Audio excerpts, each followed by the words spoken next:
as public servants, you have to act on it. Hindi pwedeng sila nasa-sacrifice. Okay lang sana kung ang PMBIC dyan lang sa palengke at hindi accredited ng LTO. Huwag po natin isakripisyo ang mga riders na sumusunod. So my point is, presumably, once na pumasa sa PMBIC, nagtrabaho ng tama ang PMBIC. Now, assuming hindi nila ginawa ang trabaho nila, mag-usap kayo. Huwag natin isakripisyo ang riders.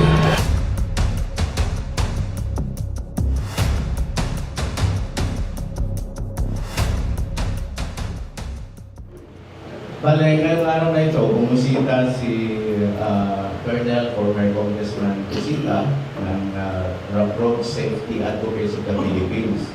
At may dinulong siya ng mga concerns. At mga concerns ninyo, kayong mga riders.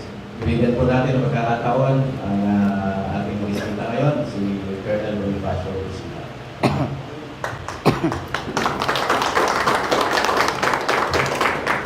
Thank you, RD. Gusto natin pasalamatan si Honorable Mayor Nestor Archibald ng Cebu City. Palakpakan natin.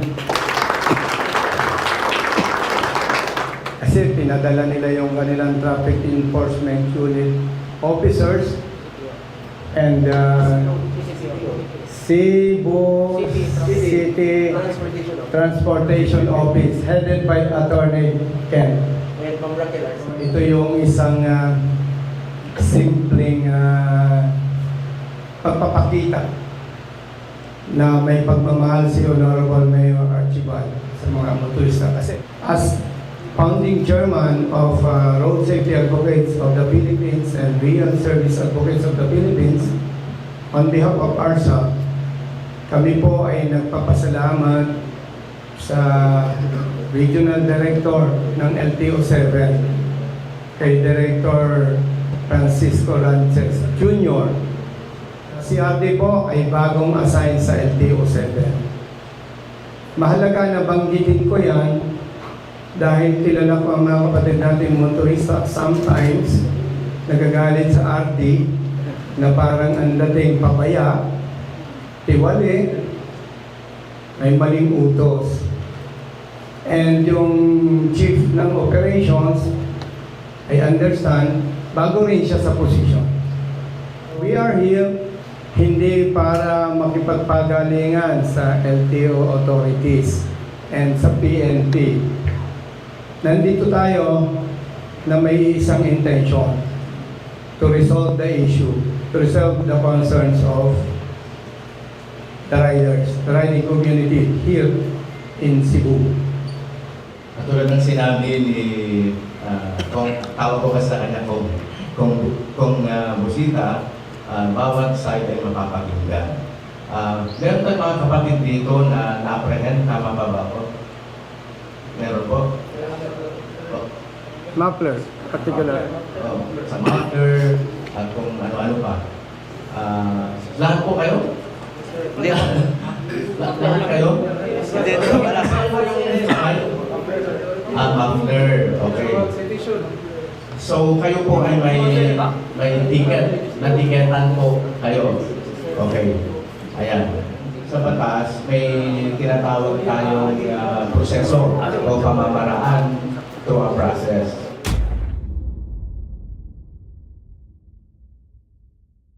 May mga riders po na inapprehend ng enforcers ng LTO-7 dahil sinasabi na nagpalit sila ng muffler pero wala silang may pakita na road safety certificate. There are riders nagparehiso dumaan sa PMBIC, asado yung kanilang muffler. Unfortunately, hinuli po ng inyong enforcer. Paglilinaw lang, especially sa ating mga kapatid na Cebuanos, kami po ay nandito, RD, hindi para magmatigas at ipaglaban ang mali. Yung mga pasaway na riders, maingay ang mufflers, walang disiplina, hulihin, supilin, pagmultahin. Ang aming concern lang, RD, is yung mga disiplinadong riders ay maprotektahan natin na huwag mahuli at huwag mapagmulta. Ipinagpapalumagay po namin na ang mga riders na dumaan sa PMBIC, which is accredited by the LTO, pinagpapalumagay po namin, RD, na disiplinado at marunong silang sumunod sa batas. Napakasakit lamang, RD, na dumaan sila sa proseso, PMBIC, inspector ng LTO, then mahuhuli at pagmumultahin. Nagmumukha naman silang laruan na hindi dapat.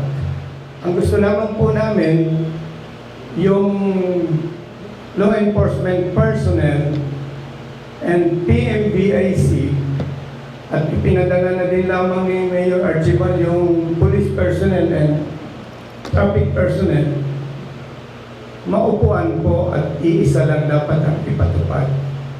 Ang gusto lang po namin yung klaro, tama, ayos na pagpapatupad. Yun lamang po, ganun lang kasimple ang gusto namin, RD. Maraming salamat po.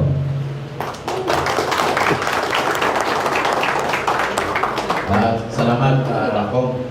Binanggit ni Kong na specifically yung dumaan sa PNBIC, tumatsa inspection at nahuli pa rin. Kaya nga, yun nga, pwede yung ilang yan. Pag nag-contest kayo, part of the written contest, i-submit mo yan. Sa contest, katulad mo, brother, i-attach mo yung PMBIC result. And I understand, RD, once you process your vehicle for the registration, may record ang PNBIC.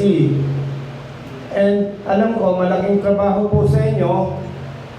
If I may suggest, i-check po ninyo sa record ng PNBIC para once and for all, ma-check din. Baka naman nagpalit nga yung rider ng muffler para patas para sa lahat. And yun po ay suggestion ko lang para hindi karagdagang pabigat sa mga riders, RD. Opo, contest letter is enough. Ang sinabi ko lang, pampatibay yun. Kung meron. Yes, para mas mabilis yung action namin kung meron. Baka sasabihin ng iba, bakit hindi na lang shortcut? May proseso po, may due process. So part of the due process is yung written contesting. Yung para sa akin lang, permission lang sa mga rider. Kasi may work kami kasi, tapos natikit ka, tapos yung process nyo is contest. Yung sinasabi mong perwisyo, hindi naman natin ma-perfect ang buhay. Minsan nagkakamali tayo. Ang hindi lang tama, kung paulit-ulit na magkakamali. And secondly, kung yung sinasabing pag nagtanong, totoo naman yan, Ali, tinatakot, dadagdagan ng violations. Wala namang batas na nagbabawal na mag-video. So pag nag-video ka at hindi naging magandang performance ng enforcer, lamang ka na doon. Dahil makikita ng publiko at ng ahensya na hindi tama ang ginagawa ng kanilang tao. Normal yun. Minsan may napiperwisyo talaga. No? And hindi rin natin masisi ang enforcement personnel dahil there are motorists na bastos din naman talaga. No? Parang damay-damay lang ba? Boss. May mali, may palpak sa enforcers, may mali, may palpak sa ating hanay. So wag na lang tayong magsisiyan, magturuan. Ang importante, we are here to resolve the issue. Saka ano po, we are in the process of reorganizing our enforcement team. Hintayin nyo na lang po, hintayin nyo na lang. Okay? Sino ang hinuli for unauthorized modification na hindi ginamitan ng decibel meter? Lahat. Lahat. Tanong ko, sino ang naniniwala na mali yun at dapat gamitan ng decibel meter? Lahat. Naniniwala ka na dapat gamitan ng decibel meter. Sir, ano po ang basis po ng paniniwala ninyo? 4136 po. 416, RA 416 Yes po, sir. na kailangan i-measure decibel. sir. What particular provision in 4136, sir? Because I have read 4136 heartily, and I almost memorized all the provisions of that law. Wala po ko nakita ng 99 decibel po doon. Attorney, excuse me. Ang PMBIC attorney accredited ng LTO. At yung 99 decibels, yan po ay guidelines ng LTO sa PMBIC.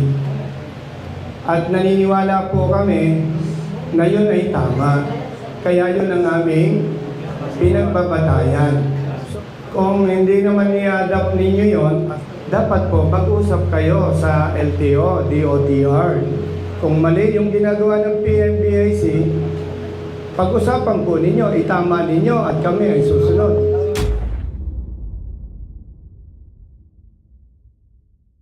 The apprehension was for unauthorized motor vehicle modification. That is paragraph B, section 2 of Joint Administrative Order 2014-01. That is the basis for apprehension of our law enforcement. Basahin ko po kung ano pong definition po ng apprehension po ninyo, ha? Ito po. This includes change in color and other unauthorized modifications of the standard manufacturer's specification not covered by the preceding section 8.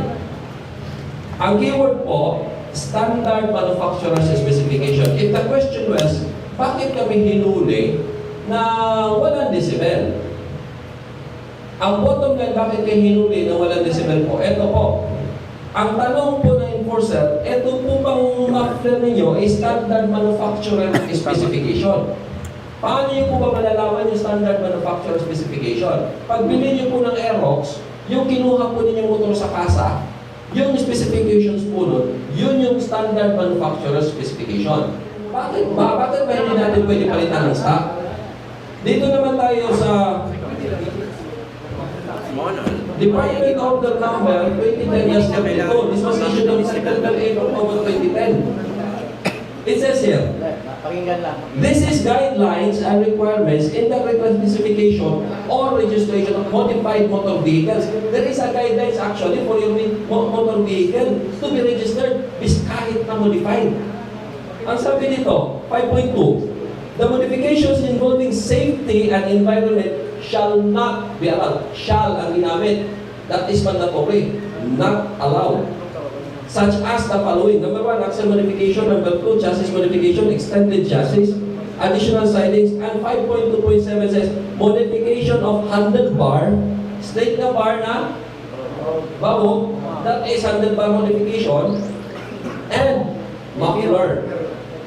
So that is prohibited talaga na yung muffler, palitan niya ng muffler. Pero may exception. How can it be allowed? For example, like this here. How can it be allowed?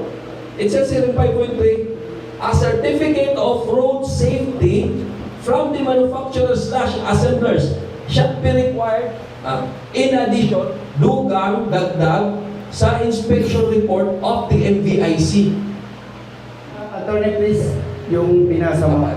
Basahin ko lang po itong 5.3 for Sige po, clarification. The certificate of road safety from the manufacturer's assembler shall be required in addition to the inspection report of the MBIC. Very clear, attorney. On your part, as long as na meron silang nagpasa sila sa PMBIC, ni-require sila ng PMBIC. Now, kung hindi kinumply ng PMBIC yun, ang LTO at ang PMBIC ang mag-usap. Yes. Hindi ang riders, attorney. Yan po, sir. Kasi kawawa naman sila.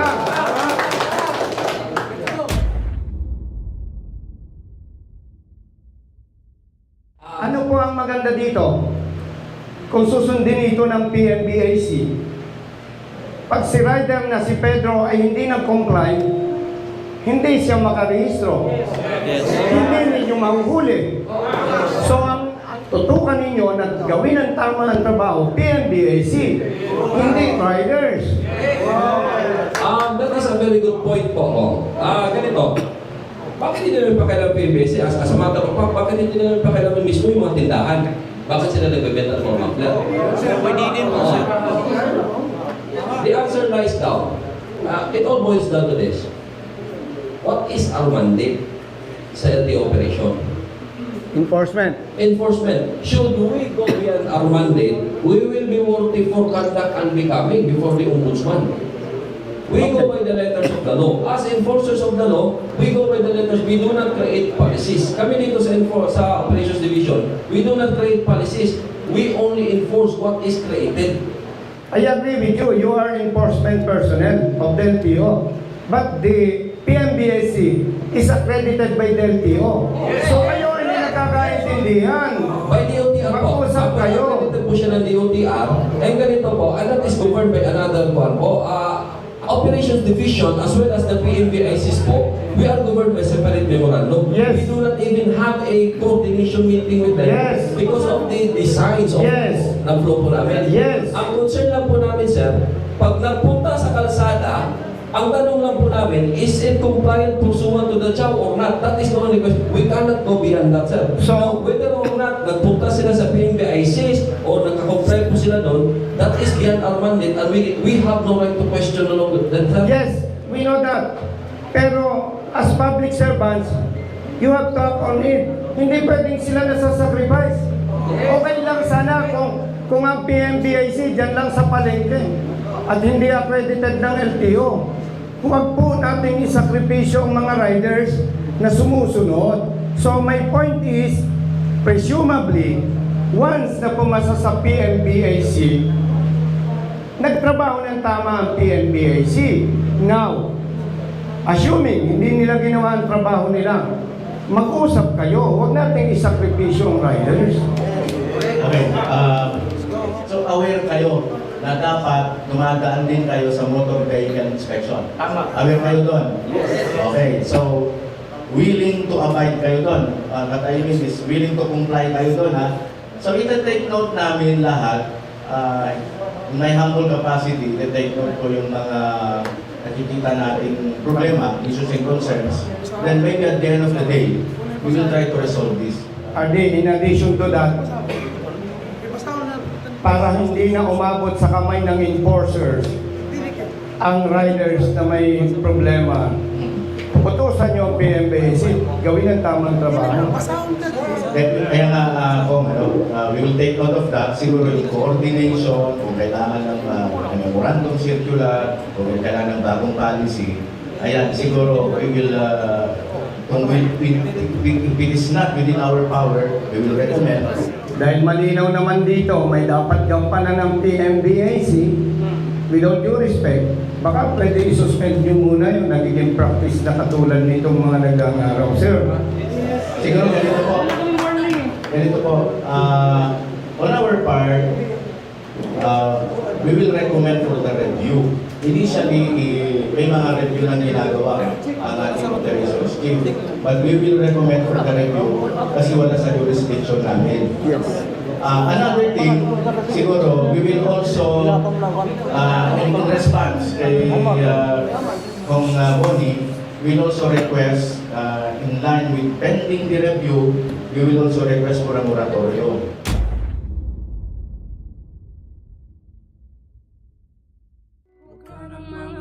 Di ka nag-iisa, basta nasa tama may kakampi ka. Nandiyan si Colonel Busita, nandiyan si Colonel Busita. Huwag ka naman ng di ka nag-iisa, basta nasa tama may kakampi ka. Nandiyan si Colonel Busita, nandiyan si Colonel Busita. Bilat sa init, minsa'y basa din ng ulan. Pawis na